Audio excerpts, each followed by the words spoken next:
Hello and welcome back to another episode of Dungeon Boss Respawned. This time we're gonna take a look at all the debuffs I could find.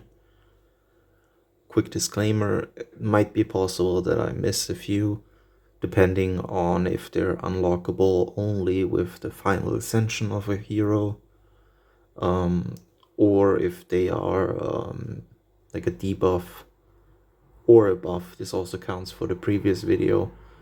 From certain bosses in the game. And who knows, maybe a few bosses have a few passives or abilities that give them buffs or debuffs that we might get later on in the game with new heroes or, I don't know, some more balance changes. But okay, right away we got Silenced, which is one of the worst buffs.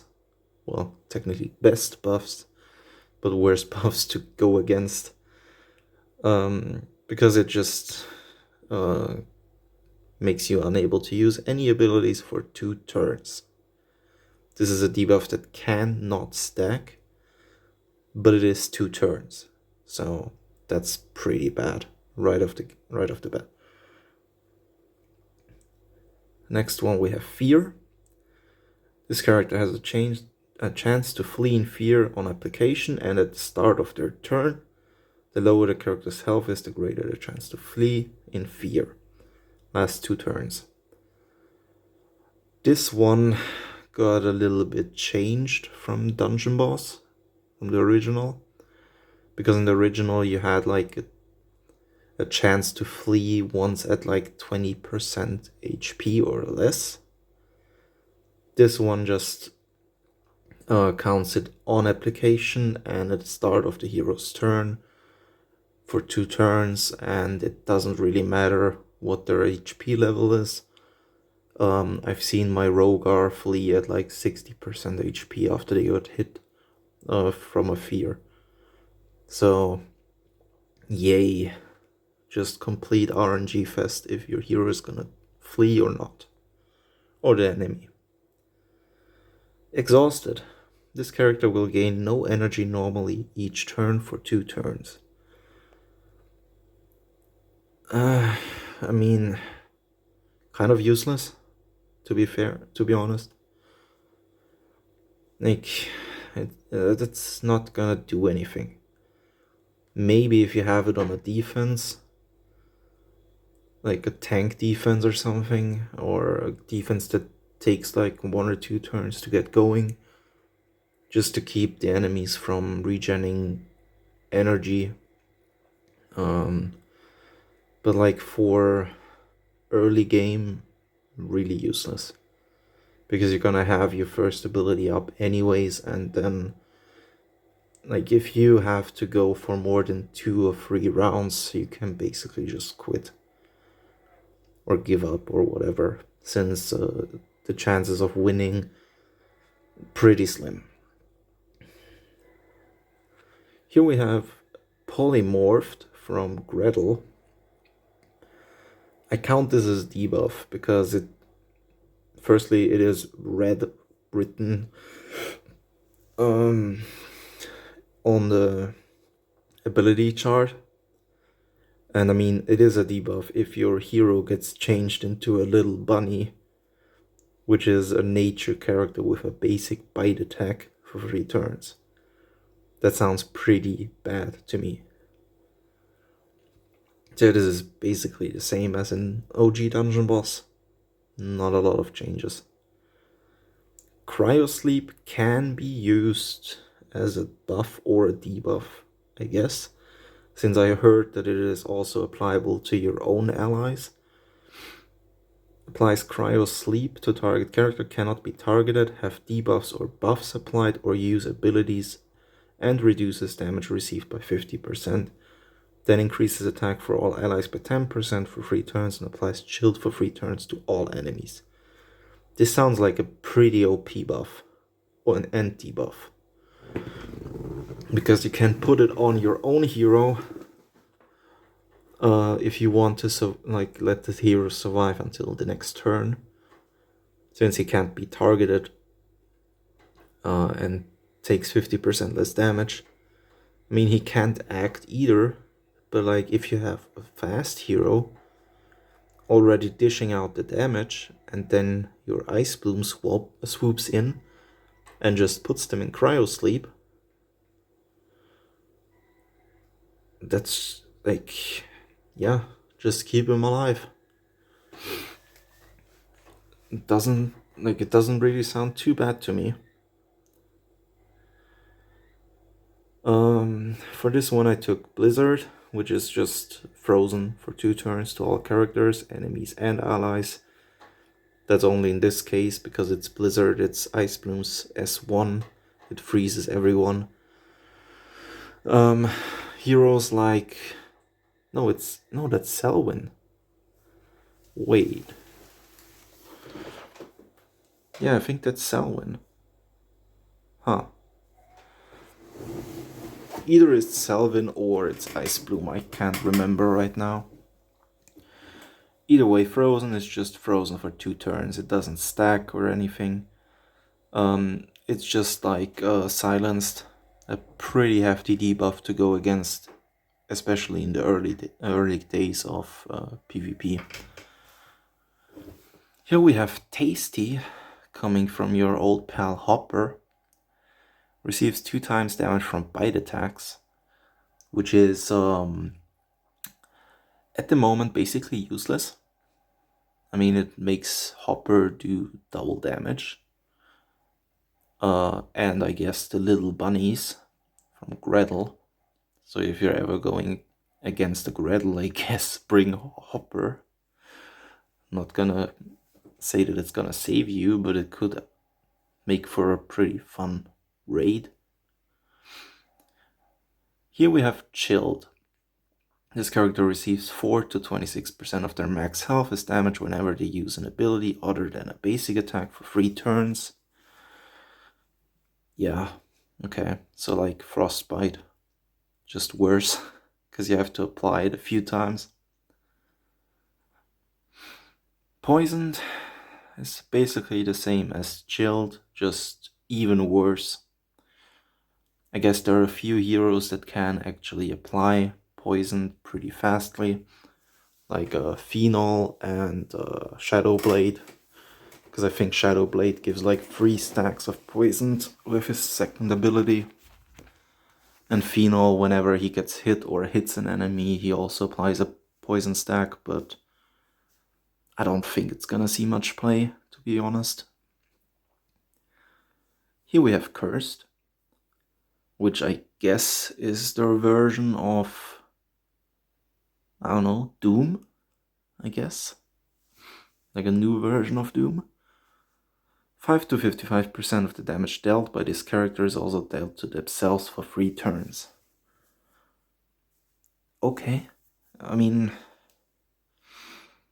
it sounds fine. Doesn't really sound too overpowered, especially since there are not a lot of heroes that apply it. I think I'm not even sure if Pontifex.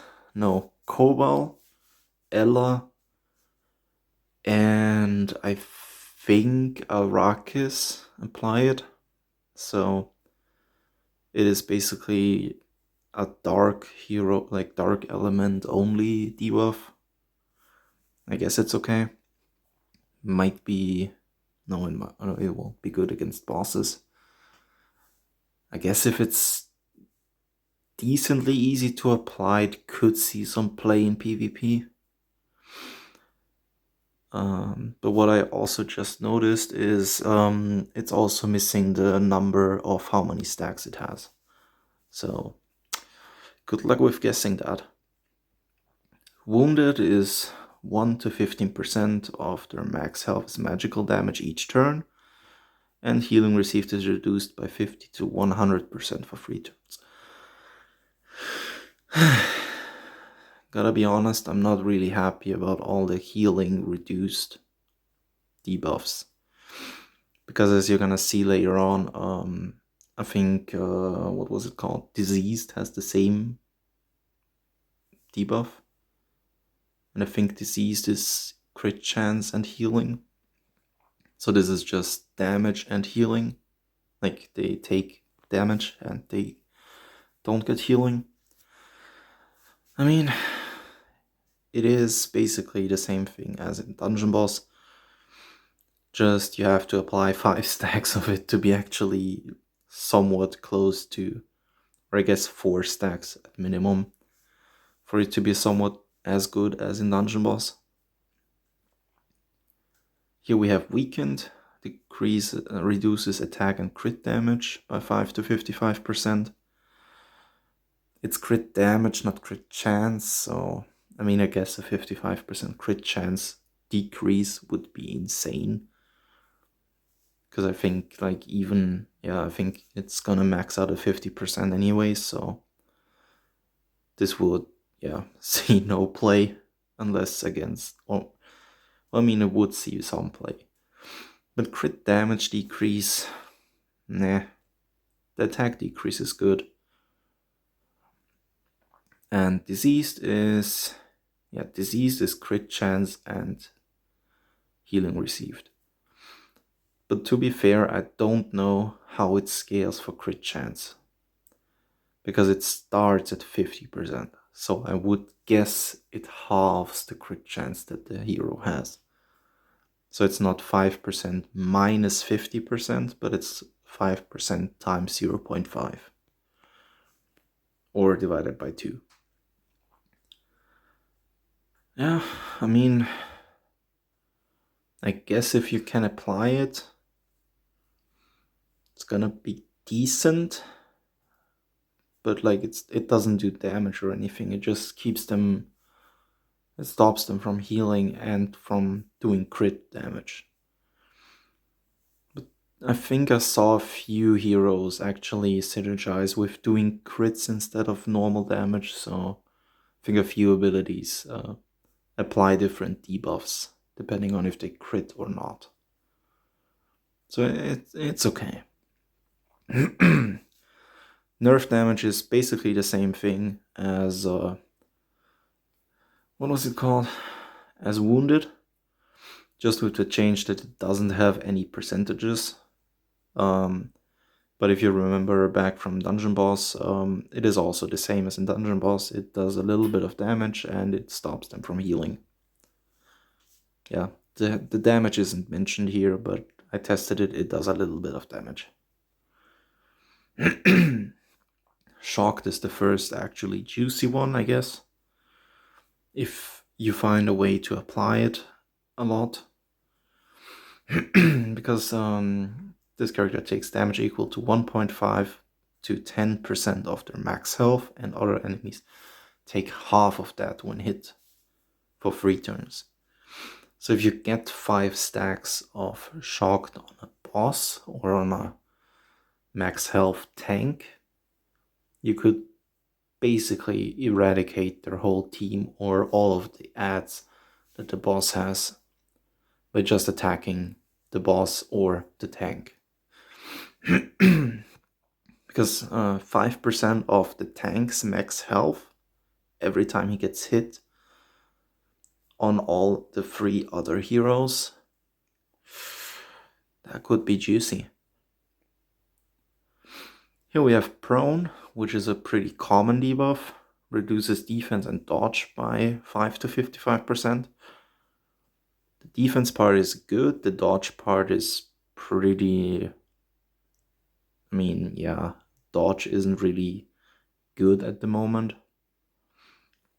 So you're never gonna need 55% dodge decrease unless you go up against a full assassin team or an Aria, or I think Torchy has an increased dodge chance. But I mean, we're talking about like 3 to 6% dodge chance. So like it's not needed. The defense debuff is good.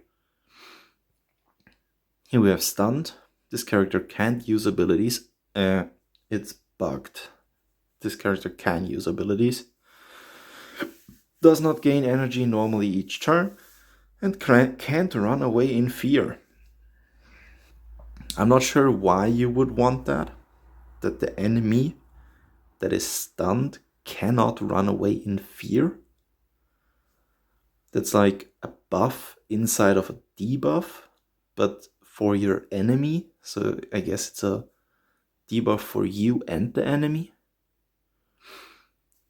Because the only downside that the enemy has from being stunned is that he does not gain energy normally each turn. But the upside is that he can't run away in fear. Since the first part, the can't use abilities, doesn't work at the moment. I guess you could argue with that, like, I think Arya has a guaranteed dodge chance against heroes that are stunned, I think. And like characters like Jin Lei and I think Deegan do more damage to stunned heroes. But that's about it. I mean, why would you want to buff your enemy with a debuff that is actually a buff for them? Doesn't make sense. Here we have Burned, which is probably one of the better debuffs because it takes away 3 to 21% of their max health each turn for 3 turns. So it scales with max health and it doesn't have diminishing returns because it just deals 21% of their max health. So you can just imagine having 5 stacks on an enemy. There are heroes like Furno who immediately apply 5 stacks with their ability. So this against the boss, it's basically 63% of the boss's health as damage over 3 turns without doing anything else. Insane in my books. And that's actually it. Yeah.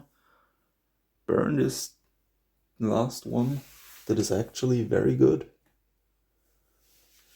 Yeah, I mean, as always, if you have any ideas, any findings, anything to tell me or to ask me, leave it down in the comments. I'm gonna be probably uploading a few more videos this weekend, depending on how far I get with the grind. Just to let you know, the Dwarves team took me about 10 hours of grinding just to get all the evos and the stars for it to work. So yeah, Dungeon Boss Respawn is actually taking up quite a lot of my free time. But nevertheless, I'll see you in the next one. Bye bye.